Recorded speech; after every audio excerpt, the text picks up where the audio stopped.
Simon, thank you very much for coming to visit us in Brazil. And my first question is, what do you think about our non-profit association, Educas? And please talk to us about the American financial mentality. Well, thank you for having me. I think that there's two things to this question. First of all, I think what Educas is doing is very, very good. I grew up, actually, although I live in the United States and was born in the United States, I grew up in Argentina. So from the ages of 9 to 20 years old, we had no Educas. And I wish there would have been Educas because it would have been good for the community to learn things and to have access to information that's very, very important for later in life. I think Educas provides good tools for young people and of all ages in order to go ahead and make better financial decisions that perhaps these tools were not given to them previous generations or the generations now. So I think what Educas is doing is very, very good for the community. Oh, thank you very much. Another question in English first. What motivated you to found Mezas Capital Group, and how has the firm evolved over the years?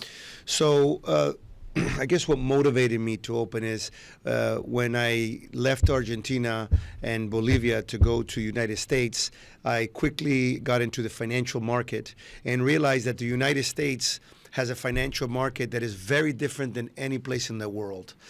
They really promote companies and help companies to grow because that creates employment, which creates economy, which then it creates a better a better country. So, and there's no better or worse, different, but a very evolved country when it comes to economy. And so what created is after working for a large financial company, and then came the financial crisis of the housing market in 2008, I had a change of chip of I have to make sure that we don't just do one part of the financial market, but we have different parts of the financial market. So that will be companies, that would be housing, that would be commercial real estate, that will be any type investments. So I was leaving a bank, I was working for a bank to open up Mezas, and I met, which now is my partner, and he was thinking very similar to me. He came from India.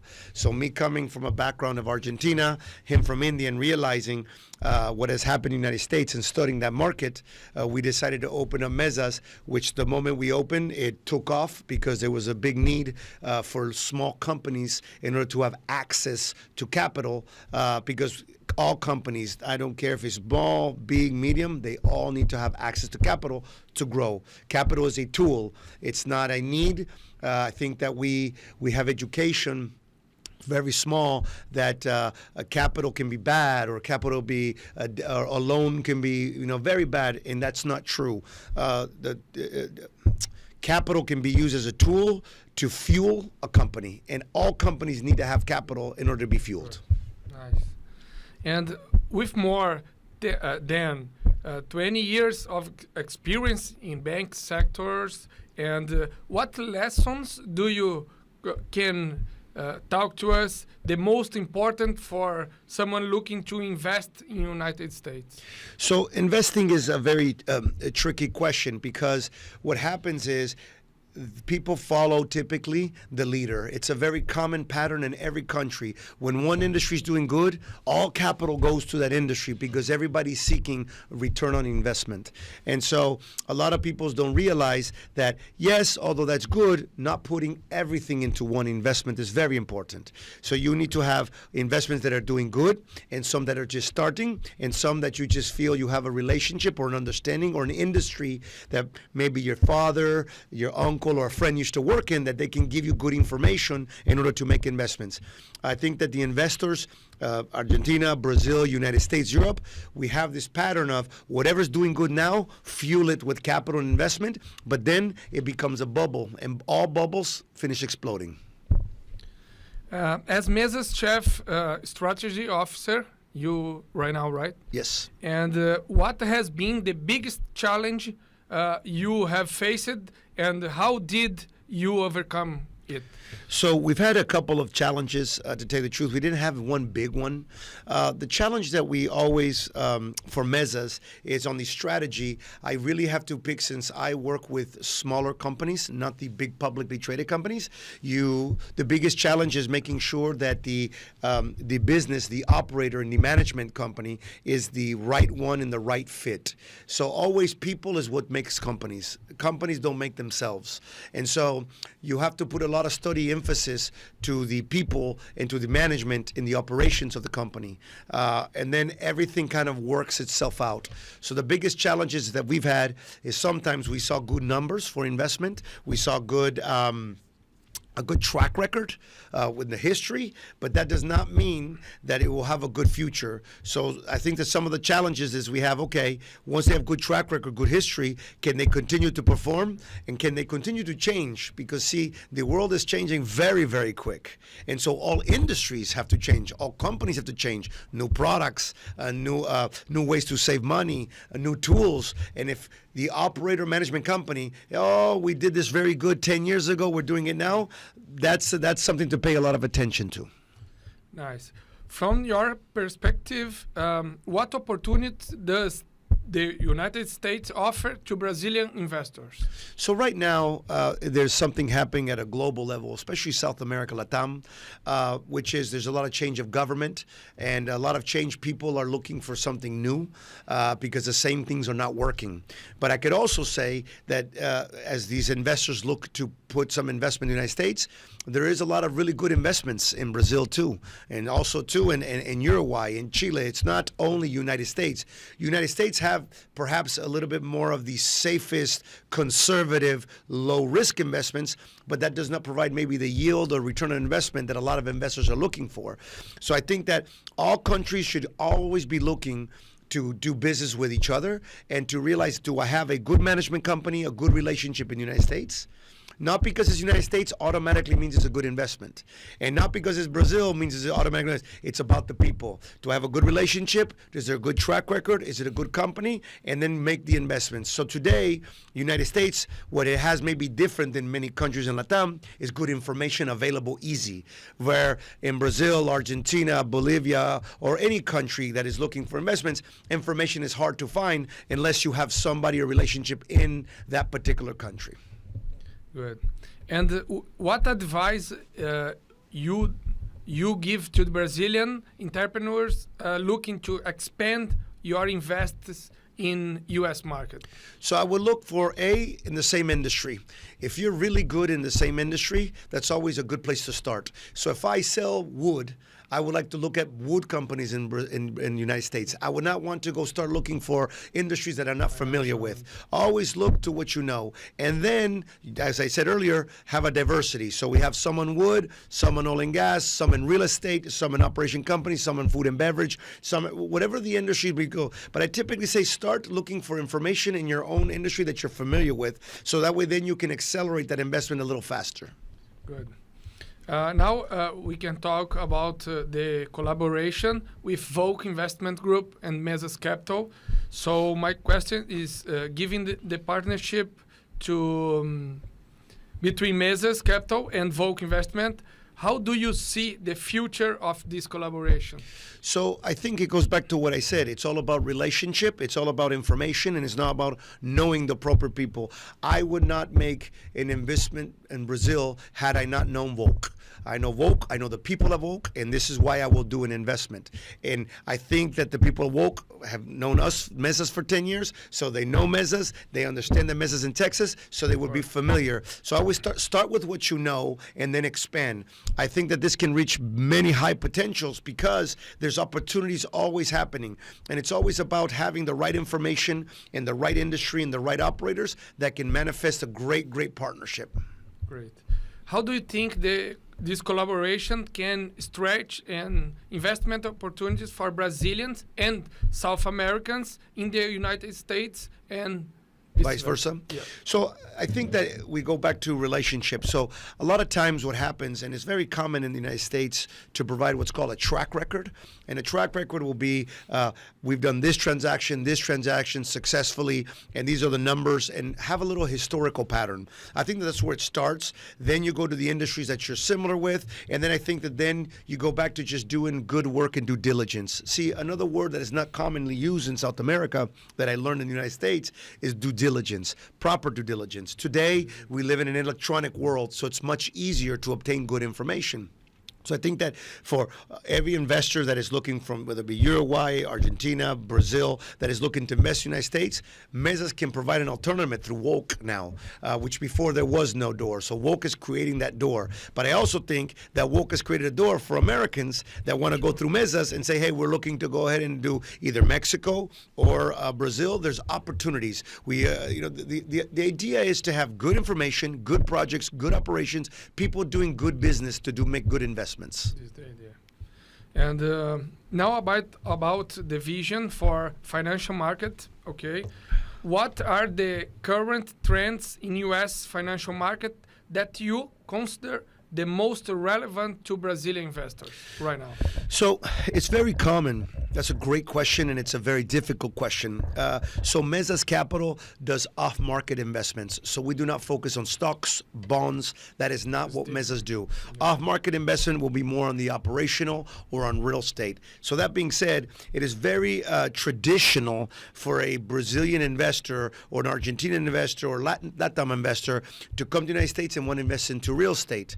And so, and although perhaps for many years that's a good strategy, it's a safe strategy, it yields typically a low return on investment depending if the market is down or the market is up. Always just giving some great stories of people that came in right at the right time and left the right time. And in real estate, as I think everybody knows by now, the money is made when you buy the real estate, not when you sell it. So it all depends on your strategy. A lot of things that Brazilian investors, LATAM investors don't do is put a strategy. They look for the deal, I call it. And if you go just for the deal, there's always a new deal. And now you depend on timing and many things. I think the first thing that Brazilian investors should do, or LATAM investors, is to write down a strategy. I'm looking for low risk, low investment, long term or short term. And I don't think that a lot of time LATAM investors take the time to do that. They just say, hey, there's a deal, we're going to put this amount of money, and I want to yield this, and then if it happens, great. If it doesn't, then they complain, then they're upset, then the strategy is not working, and there's no solution because there was never a strategy to begin with. So I think the first thing is let's get a strategy, and the strategy, which is what I really like about the opportunity of a Brazilian LATAM investor or for a U.S. investor, is once you have a strategy, say, okay, and the strategy, I should be, as I said earlier, diversified. I should have one investment that is long-term. I should have one investment that is medium-term, and I should have one investment short-term. That way then, if anything happens, which things can happen in an investment, there's enough time and reparation, and there's also diversity to make sure that we don't have losses, which is what nobody wants. Yes, good. Given your experience with middle market companies, which areas and sectors do you think offer the best investment opportunities right now? Ask it again. I didn't understand. Given your experience with small business and mid-market companies, which areas do you think offer the best investment opportunities right now in 2003? In 2023. Okay. So for me, Mezas is founded on small business, lower middle market. So, of course, I'm biased to that because we've had some great returns. Now, the risk is a little higher. This goes back to the strategy. If I'm thinking, okay, I want to have a higher return, lower middle market, small business have the most amount of upside because they're already low, so therefore there's only one way to go up, which is north. However, though, you depend very much on the operations. You depend very much on capitalization because growth costs capital. I'll repeat that. Growth costs capital, and every company needs it. And so therefore it's smart capital, smart growth, and good operations. And so for me, I always tell anybody who asks a similar question, or this question is the following. Mezas is founded on this premise. Now, Mezas can do a $2, $3, $4, $500 million transaction. We are capable, we have the knowledge, and we have executed some of those in the last decade. But that's not our bread and butter. So what I would, to answer your question, is small business, perhaps, if you don't have knowledge of the market, that's too risky. Lower middle market is where you could probably start putting a little bit more risk until you have a little bit of more knowledge and information on the market. If this is your first time entering the market. Mezas, who's been there a long time, we can play in that small business world, which has much higher potential, but has higher risk because we've been doing it for a long time. As a LatAm investor, I don't suggest to start with small business. I would suggest starting with lower middle market. They already have a 2-3 year track record. They're heading in the right direction, and all they're looking is for your capital to fuel that massive growth. Nice. And now we talk about the business relationship and culture. How do you see the culture different between Brazil and USA, and of course, another countries that you know, in terms doing business? Okay, so this is what I see, and I kind of referred to it earlier. As foreigners, let's call it all countries to the United States, or foreigners to Brazil, to all countries that are not Brazil, we've been taught real estate secured, real estate secured, real estate secured. There's enough smart capital out there, and I'll repeat that, smarter capital than me, smarter capital than you, that are sitting on billions of dollars on the sidelines, waiting for opportunity, for massive, massive return on investment. Those opportunities have, there's a lot of teams, people, information gathering that happens. So if you're an individual investor, perhaps that's not where you want to be at. However, though, we've been culturally taught that's what we should be at. Now, this doesn't mean that real estate is bad. You will have opportunities. I think it goes back to the strategy. I'm going to have some real estate, not all real estate. I'm going to have some middle market companies, not all middle market companies. And I'm going to have some stocks and bonds, not all in stocks and bonds. So you have to have a diversification. However, though, I look at LatAm investors and or even Europe. We do a lot of business with South Asia as well. And we see the common pattern is, do you have real estate secure? Do you have real estate secure? Mezas does come across opportunities that are real estate secure, and we do permit investor pool to come in. However, though, that's not our focus because the return on investment, or like I was alluding to earlier, there's smarter guys out there than us. So that's typically not our focus. We have some, we've done very well with it, but we prefer to have higher return on investment with lower middle market companies or small business. Simon, what is the key to building and maintaining strong and fruitful relationships in the world of international business? So I think that's a great question. I think that it's international business, national business, local business, family business. I think the same thing. So when you invest into a business with people, no business is always north. It has north, south, north. I call them the peaks and the valleys of the mountains. The question is to be calm when there's a valley and to await how to get together the team back to the peak. So I think that the key is patience, understanding, and contribution. Sometimes investors, they don't know that they could help more the company than they know through their Rolodex, their relationships.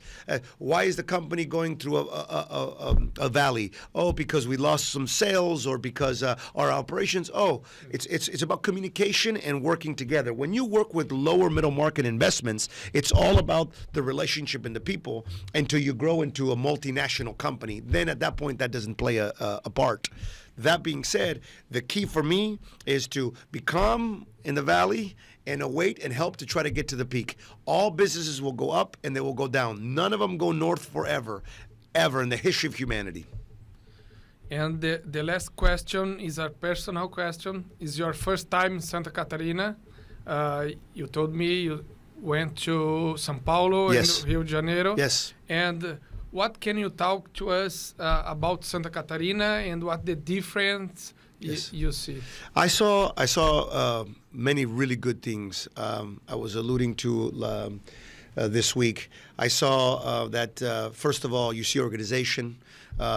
Typically, when you go, and I travel to Mexico, and this is nothing bad about Mexico. I've been to Europe last summer. You notice in the little things. The highways were clean. The residential market was stable. You notice that there was the port was busy. You could see ships coming back and forth. You can see the restaurants that are full. You can understand that there's a market with also too the automobile industry is always a good indicative of what's happening. Do people have cars? Can they afford cars? Is there finance accessible to cars? Clearly there is. Infrastructure, highway, access to moving from one city to to another. So I would say I was very impressed. Because, Sao Paulo, it's a huge city, right? Huge city, which outgrown their infrastructure. So it's always difficult to get from one place to another. I feel that even here, even when there was traffic, it was flowing. And traffic is traffic in America and India and in Brazil, wherever. But I felt that it was flowing and people were respecting. I also felt that there was a certain amount of cordiality between people when you get to a light, the two cars to go. I felt that also too, that I got to meet some really good business people here in this community, and I felt the way they're thinking is the right way of thinking. They're probably probably 5-10 years behind what U.S. has already been implementing, but because U.S. has a model, and so I feel that this model is more similar and conducive to the United States than perhaps I saw in some other parts of Brazil. Oh, very good. Thank you very much. Yes, absolutely.